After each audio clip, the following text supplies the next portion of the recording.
All right, welcome back. We're going to continue now. Following the State of the Nation address on Thursday evening, President Cyril Ramaphosa outlined plans to grow the economy and also create jobs.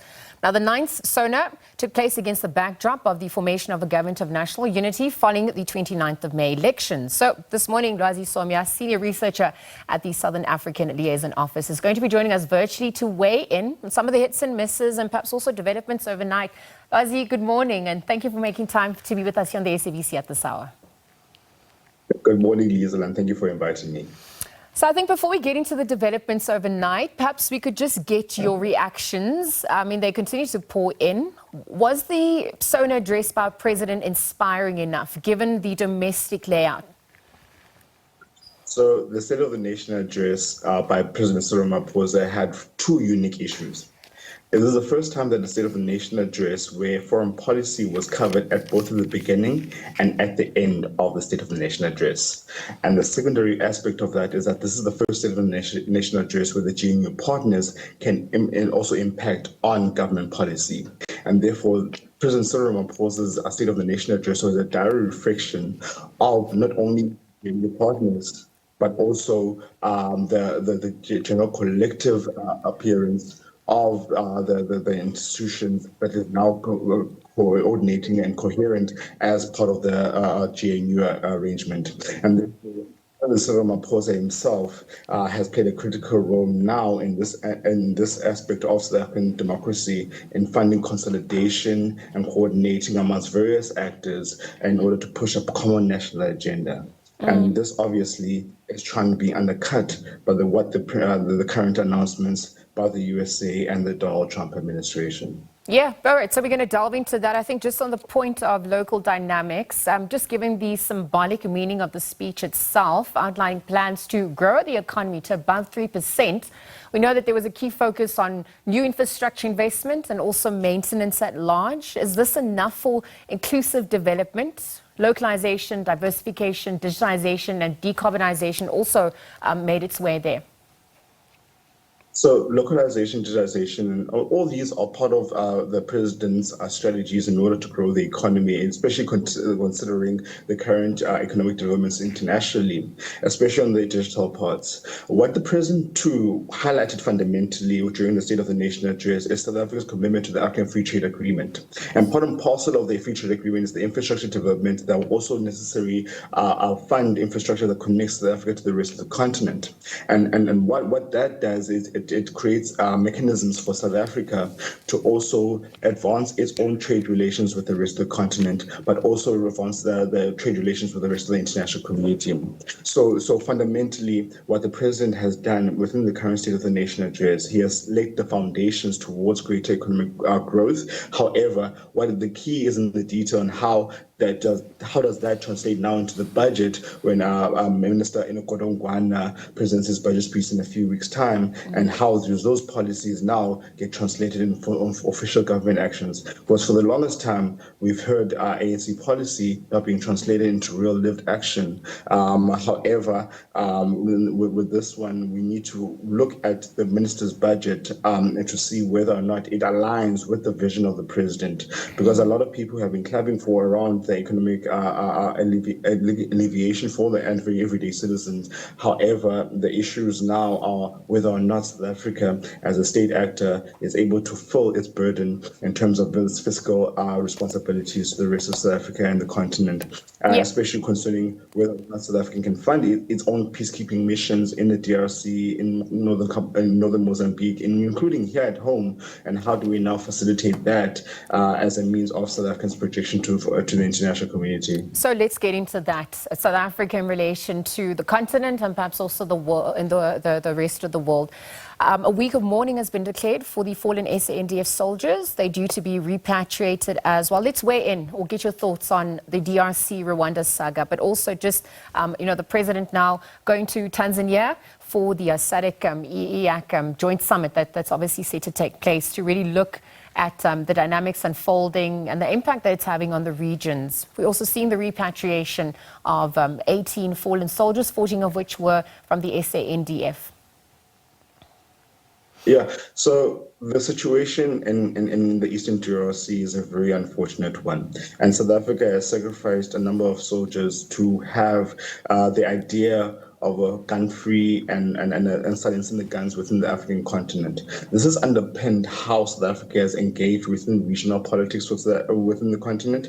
I hear some political analysts, they've been arguing that South Africa is in there for some individual financial interests, while South African troops have been in the DRC, Eastern DRC for since 1999. So this is one of the most longest protracted conflicts within the global sphere, and therefore South Africa's role will continue to be very important.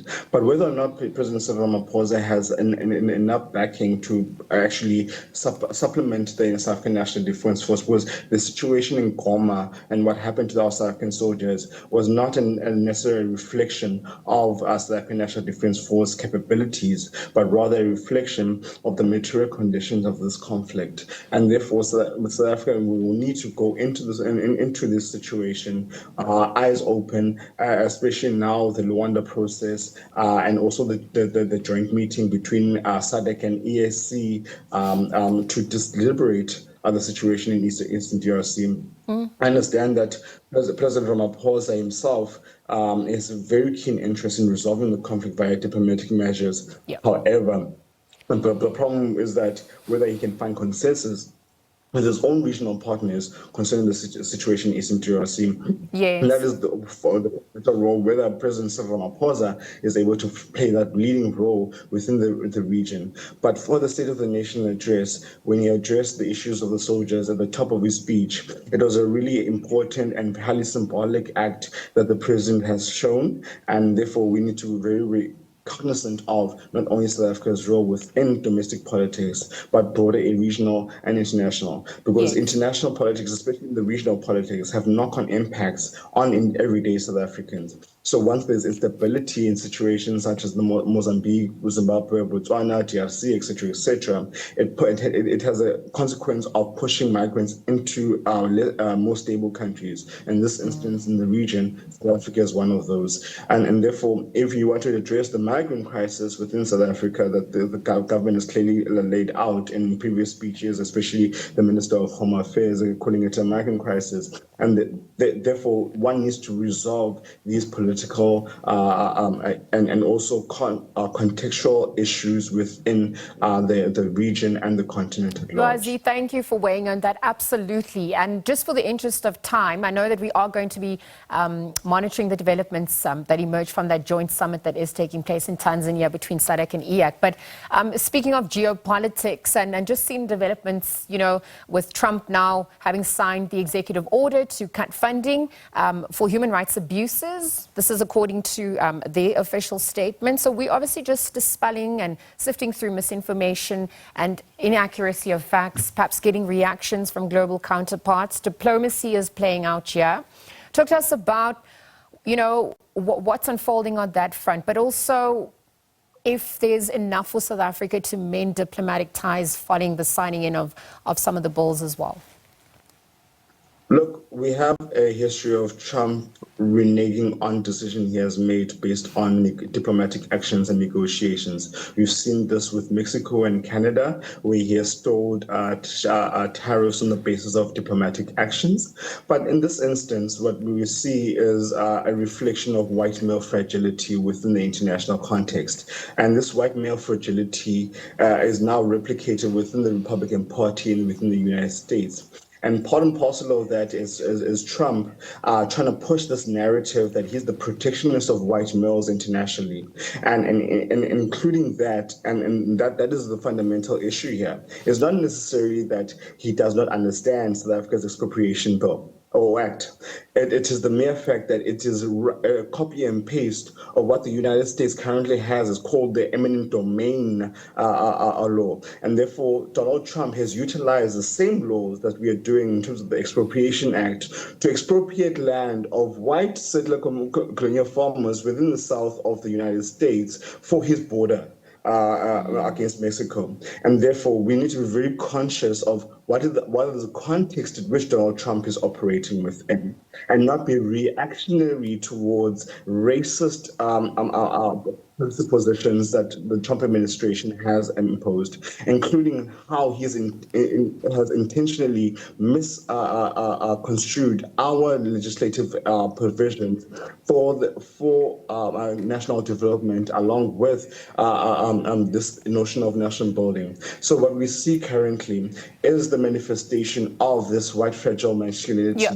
but now in a political context, political context. And this is really important for us to understand because this has knock-on impacts on some of the Yes. very, very important programs that South Africa has. For example, this has knock-on impacts on issues around our gender-affirming care within Southern African, the African continent. Yes, This will Lwazi. have knock-on impacts around HIV and AIDS treatment, and also PEPFAR and other Yeah.